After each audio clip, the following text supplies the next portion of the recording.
Okay, so now that I got some space here, I could do this video. Um, so the dynamics of making a video alone, um, reading cues, carrying a one-way discourse alone is far different, and of course far more difficult to engage in the same type of way that'll likely be much less entertaining to almost any audience. The reason for this, well, when you have the back and forth of a two-person conversation minimum, there are reactionary elements you just can't derive out of yourself.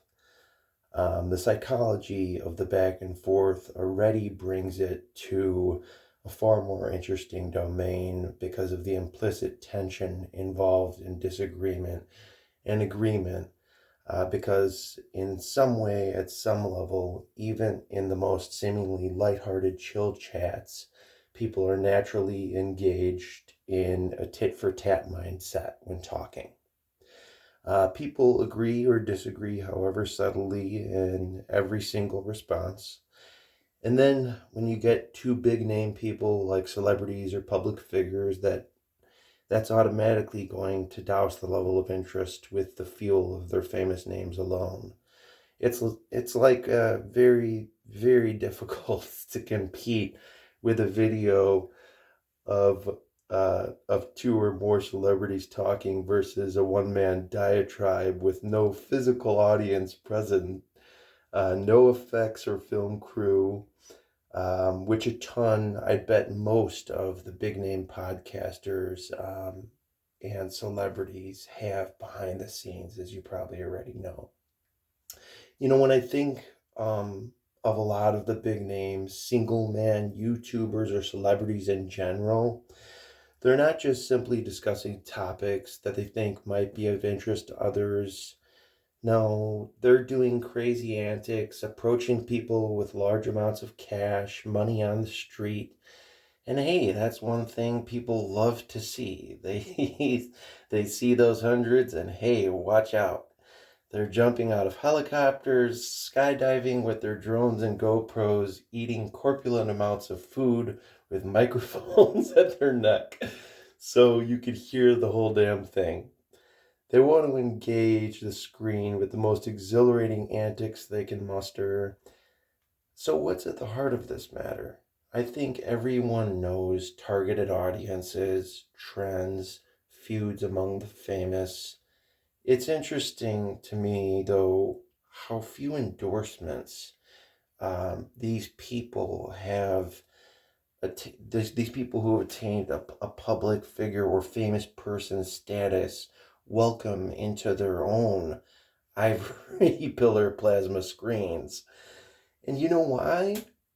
Some people would tell you, oh well, they've got to be careful with the public, who they take public interest in. Their agents are probably advising them much of the time, and uh, many of their decisions are probably made under their agent's purview to preserve their public image. That's bullshit, though, of course, because 99.999% of them have already swam through the swarm of controversies to get to where they are in the first place. And not only that, you know what their primary interests are in keeping you interested and keep their focus straight ahead, nonstop. And it's kind of become a sad, sickly trend among the mega famous to follow no one, to make themselves these impartial angels that care about everyone equally. Not at all. Not at all.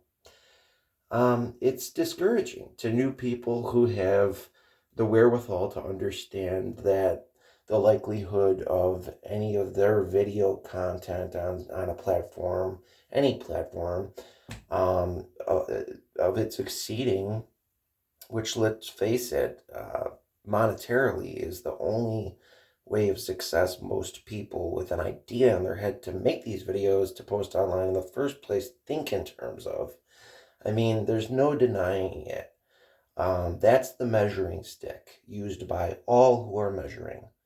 But for me, I see another word when I look at succeed, and that word is succession, which apparently comes from the Latin succedere, a root word of succeed.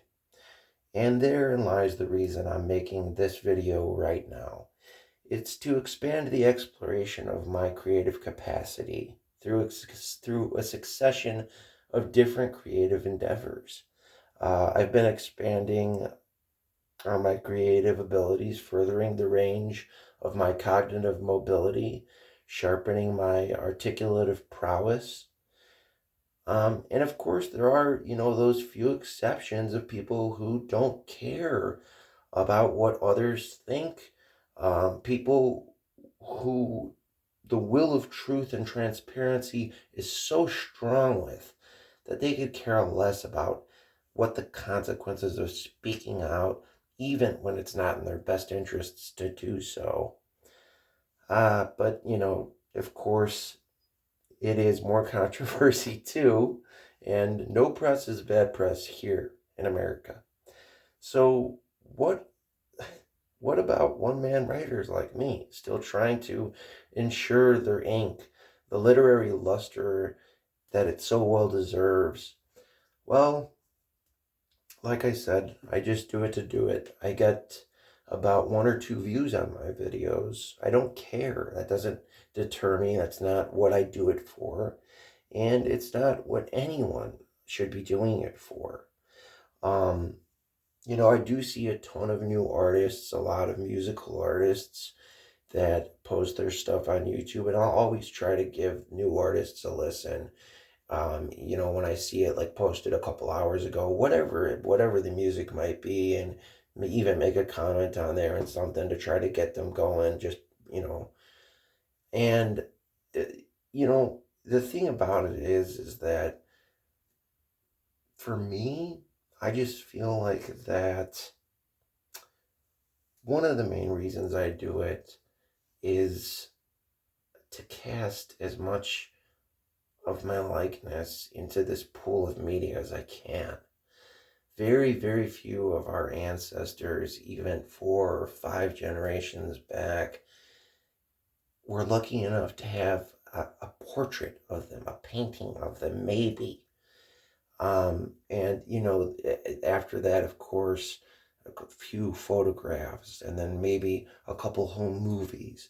But now we have this opportunity, and most people are deterred from taking it because what's the point, they think. And they've got some videos anyways, but I feel like that to have these things to express your views, it's important.